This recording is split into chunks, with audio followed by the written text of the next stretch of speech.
Right, ladies and gentlemen, some news coming in from the ride-hailing ecosystem. Rapido, the ride-hailing player, has started onboarding restaurants in Bengaluru ahead of the late June launch.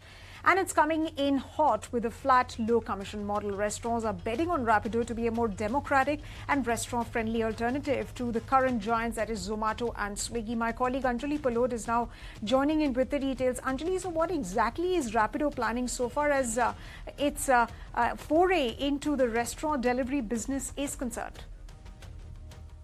Right, so Rapido is planning to begin its food delivery starting with Bangalore by the end of June, and in this process they've started onboarding the restaurants.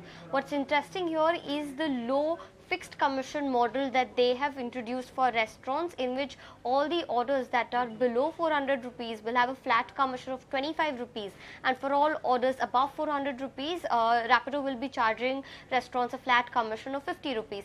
Now this is much lower than what the restaurants have been paying to the other two competitors in the space, which is Swiggy and Zomato. And small restaurants especially have been bringing up the issue of rising commissions and rising costs of being listed on these platforms, and therefore a third player in the form of Rapido might give them a much needed breather. We are also gathering from sources that Rapido has advised or asked restaurants to list at least 4 items on their menu below 150 rupees on the platform. And also another issue that had come up between restaurants and these platforms was on consumer data, and we are getting to learn that Rapido has agreed in principle to share consumer data with the restaurants, and in their conversations Rapido has been attracting restaurants to list on their platform by this low commission model, as well as the big fleet or rider availability that they have through the ride hailing platform,